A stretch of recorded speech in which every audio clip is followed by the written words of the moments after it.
Buenas tardes, compañeros. Mi nombre es Julián Camilo Vanegas González y junto a mi compañero Sebastián Cadena venimos a hablarles sobre las memorias. Bueno, entonces, memorias. Para hablar sobre esto, primero necesitamos pues definir qué es una memoria, ¿no? Una memoria es un dispositivo que puede almacenar, leer o retener información binaria durante cierto periodo de tiempo. Estas memorias pueden ser de diferentes tipos, pues dependiendo de para lo que sea requerido, existen diferentes memorias dependiendo de su capacidad de almacenamiento, de su tipo de funcionamiento. En fin, hay una gran variedad de tipos de memoria, como podemos ver en la imagen. Las memorias vienen a cumplir un papel bastante importante en los sistemas digitales, pues como todos sabemos, los sistemas digitales complejos o los dispositivos electrónicos, la mayoría usan, bueno, por decir todos, usan información, manejan información y esta información necesita ser guardada en algún lugar. Entonces, por eso es que necesitamos una memoria, porque es la que nos ayuda a guardar esa información que estamos manejando. Por ejemplo, en las calculadoras, en impresoras, computadores, celulares, en cualquier tipo de dispositivo necesitamos una memoria, ya sea de diferente tipo. Puede ser, digamos, volátil o no volátil, que volátil es que pierde la información en el momento en que pierden la energía eléctrica, o pues no volátil, que es la que, pues lo contrario, ¿no? Pues que no pierde esta información. Más adelante hablaremos sobre esto. Pero entonces, pues por esto es que son tan importantes las memorias, porque es indispensable para la mayoría de los dispositivos. Bueno, semiconductores. ¿Qué es un dispositivo semiconductor? Un dispositivo semiconductor es el que usa las propiedades electrónicas de los materiales semiconductores, como el silicio, que pues es el material semiconductor más conocido o más usado, o el germanio, bueno, los diferentes materiales semiconductores. Y pues estos materiales permiten que su comportamiento pueda ser manipulado fácilmente por medio del dopaje. O también se puede controlar su conductividad introduciendo campos eléctricos o campos magnéticos. Entonces, pues son materiales que se pueden manejar y pues se usan mucho en la electrónica actual. Entonces, la relación que tienen con las memorias es que, pues, debido a las propiedades que ya dije, las memorias usan estos dispositivos semiconductores, de ahí las denominadas memorias de semiconductores, que pues han sido creadas desde hace mucho tiempo, desde más o menos 1972, y pues este tipo de memoria es universal y lo que hace es almacenar la información en forma electrónica mediante circuitos simples, obviamente compuestos por los dispositivos semiconductores en sistemas integrados. En la imagen podemos ver memorias de semiconductores, eh, pues ahí están los integrados. Entonces, pues por esto es que se relacionan tanto. Pues a continuación mi compañero va a hablar sobre los términos. Ok, el primer término es el registro. El registro, los registros son bloques que nos permiten guardar la información, una información binaria durante un determinado tiempo. Existen dos tipos de registros, el de almacenamiento y el de desplazamiento. El registro, pues, a diferencia de la memoria, se caracteriza por contener los datos que se están trabajando actualmente, que se están procesando actualmente, a diferencia de la memoria, que es la que guarda los datos para la ejecución o para el funcionamiento del sistema en el dispositivo que nos encontremos. El byte es una unidad de información digital. Está compuesta por bits, la unidad más pequeña de almacenamiento. Es el número 8 bits, es la que compone, son lo que componen el byte. Y la celda es el espacio que forman esos 8 bits. Una celda equivale a 8 bits o a un byte. Para la dirección de memoria tenemos que es un formato para la búsqueda de información, para la búsqueda de bits. Esta permite encontrar y guardar la información para su uso. Existen dos tipos de direcciones, está la física y la lógica. Está relacionado con la capacidad, que es el espacio que tiene una unidad de almacenamiento para guardar. Esta tiene diferentes medidas, las más conocidas son las que estamos viendo, que sería el byte, kilobytes, megabytes, gigabytes y terabytes. Se pueden encontrar de mayor tamaño, pero las más conocidas son estas. Para los bancos de memoria tenemos que es un elemento que está formado por varios chips. Este también es conocido como slots y permite aumentar la capacidad del sistema, del dispositivo, la memoria disponible. Y para esto tenemos que las operaciones son las operaciones básicas de la memoria, que serían la de lectura y la de escritura. En este caso, la de lectura no se encarga de suministrar la información cargada previamente hacia el receptor, a diferencia de la de carga que solo se centra en la grabación de información. Esta solamente guarda la información, esta no la suministra. Tenemos las memorias L1 y L2, memorias de cachés.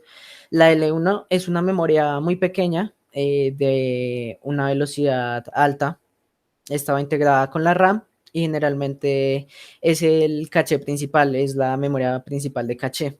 En esta se guardan la información más importante para su acceso rápido.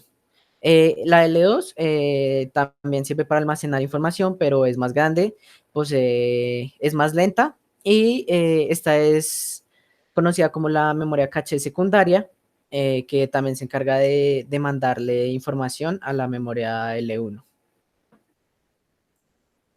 El bus es un sistema que se encarga de transportar los datos. Este, pues, se puede de un lugar a otro. En este caso, pues, como podemos ver en la imagen, hay bus de datos para CPU, para la memoria, para la entrada y salida de datos, y hay bus de control hay buses para el control, para la dirección y para los datos. Eh, Esto va relacionado con el método FIFO. El método FIFO consiste en que la información del lote de entrada es la primera que sale. O sea, la información que llega es la primera que sale. Este método se utiliza principalmente para generar una menor pérdida de datos posibles. El LIFO consiste en la rotación de información en un sistema de acumulación.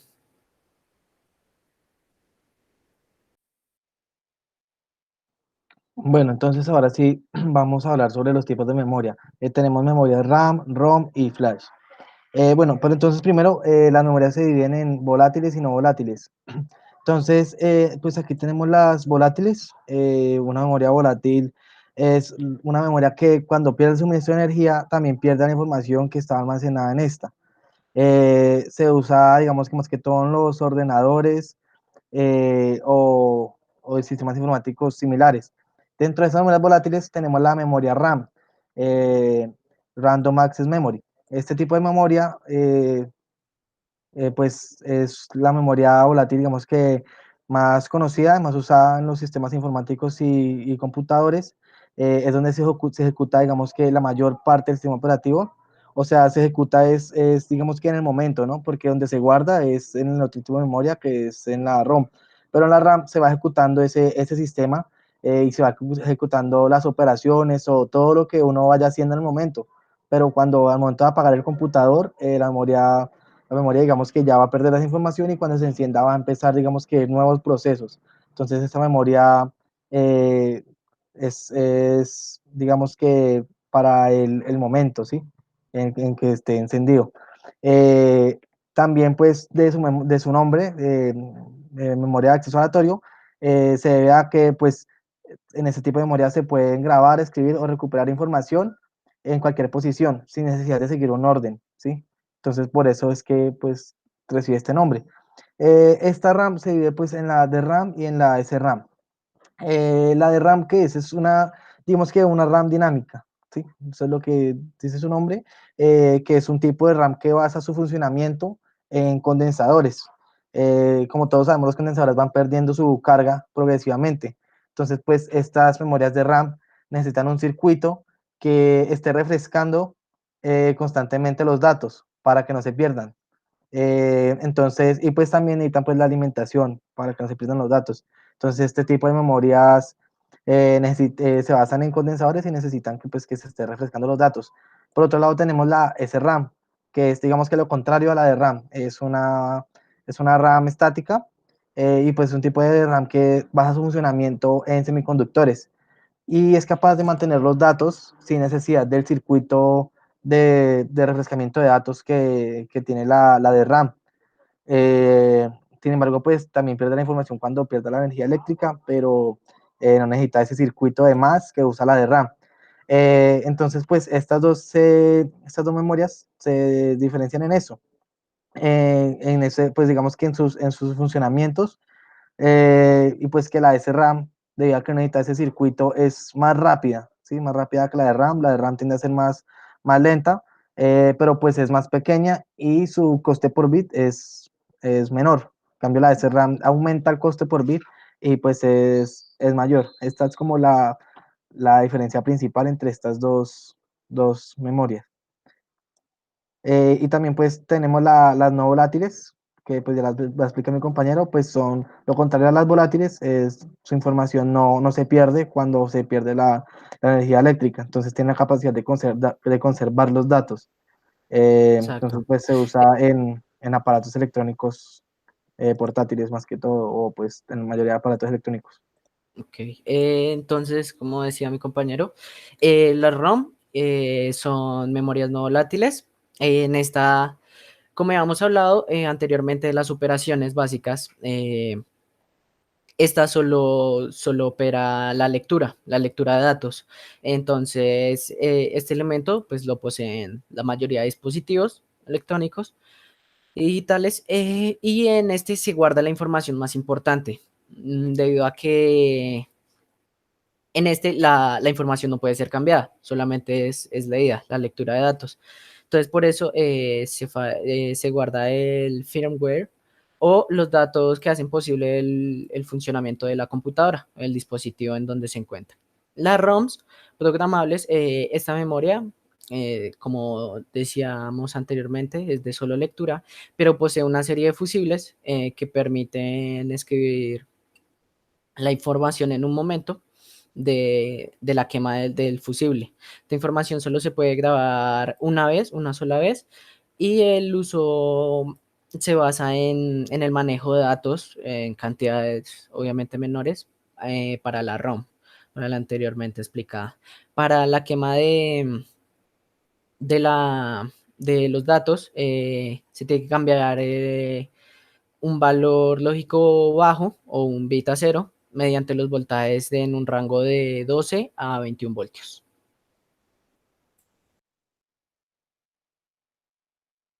Bueno, vamos con las memorias flash, pero primero, digamos, quiero recalcar las diferencias principales entre la RAM y la ROM. Pues lo principal es que primero la memoria RAM es mucho más rápida que la memoria ROM. Lo otro es que la memoria RAM podemos acceder a la información en cualquier posición o momento, aleatoriamente, pero la ROM necesita un acceso secuencial. Eh, También pues que la RAM se puede intervenir y recuperar la información, mientras que la ROM solo se puede recuperar, pero no se puede intervenir. Bueno, entonces ahora vamos con la memoria flash. ¿Qué es la memoria flash? Es un dispositivo chip derivado de la memoria EEPROM. Pero pues, ¿qué es la memoria EEPROM? Es una ROM programable y borrable eléctricamente. Sí, pues de sus siglas en inglés traduciendo eso. Eh, entonces, pues la memoria flash es una evolución de esta y se emplea para el traslado y almacenamiento de grandes cantidades de datos e información en espacios reducidos. Estos memorias lo podemos encontrar en las memorias USB, en cámaras, reproductores, bueno, en diferentes. Como esta memoria flash es derivada de la EEPROM, la cual, pues como ya dije, es una memoria ROM programable y borrable electrónicamente. Entonces la flash también tiene la capacidad de hacer estas funciones y además nos sirve como una unidad de almacenamiento independiente. Ok, siguiendo tenemos la expansión de memorias. En la expansión de memorias es un proceso para aumentar la capacidad de almacenamiento de información en un dispositivo. Esto se consigue añadiendo número de chips a los buses anteriormente explicados, el bus de dirección, de datos y de control. Este aumento de capacidad parte de unos circuitos y para la implementación de ellos se debe realizar una combinación cis para formar el tamaño que se requiere. Para tener en cuenta en la expansión de memoria se necesita un número de palabras, o sea, la capacidad, y el número de bits, que sería el número de datos. Bueno, ahora vamos con los discos duros. Estos discos duros se dividen en dos, en el HDD y en el SSD. Bueno, primero el HDD o disco duro mecánico es un dispositivo para almacenamiento de datos. Eh, este utiliza un sistema de grabación magnética y es no volátil. Entonces, pues debido a su funcionamiento, podemos almacenar información de manera permanente. Este innovador dispositivo está formado por platos cerrados en una pequeña caja de metal sobre las cuales hay un cabezal de lectura, pues que le describe la información, como lo podemos ver en la imagen. Entonces este disco duro está compuesto por los platos, es donde se guarda la información. Tienen dos caras magnéticas, el cabezal de lectura, pues que es el que se encarga de leer y escribir, ¿sí? La información. El brazo mecánico, que es el que sujeta al cabezal de lectura, un circuito electrónico que gestiona todo el funcionamiento del posicionamiento del cabezal de lectura, ¿sí? Pues para manejar los datos. La memoria caché, que es como un puente de intercambio entre el disco duro y la RAM, y los puertos de conexión, que son pues las salidas y entradas del disco duro. ¿Cómo funciona un disco duro? Pues tiene un funcionamiento, digamos que relativamente sencillo, ya que el cabezal de lectura o los cabezales de lectura ponen marcas magnéticas a lo largo del plato en tres posiciones diferentes, puede ser un 1, un 0 o un neutro. Y ya un sistema informático es capaz de interpretar esta información, ¿sí? Estas marcas magnéticas. Digamos que un código binario. Entonces, él lee la información y pues la interpreta ya de la manera que queremos. Esto lo hace a velocidades bastante altas. También cabe recalcar que el cabezal de lectura nunca toca en los platos, ya que pues lo rayaría y perdería información, sino que pues están separados por eh, pequeñas distancias. Por otro lado, también tenemos el disco duro de estado sólido, el SSD. Es una unidad de almacenamiento con memoria no volátil, al igual que el mecánico, pero este se basa en chips y memorias flash. Es por esta razón que él no contiene partes móviles o mecánicas, como pasa con el disco duro HDD.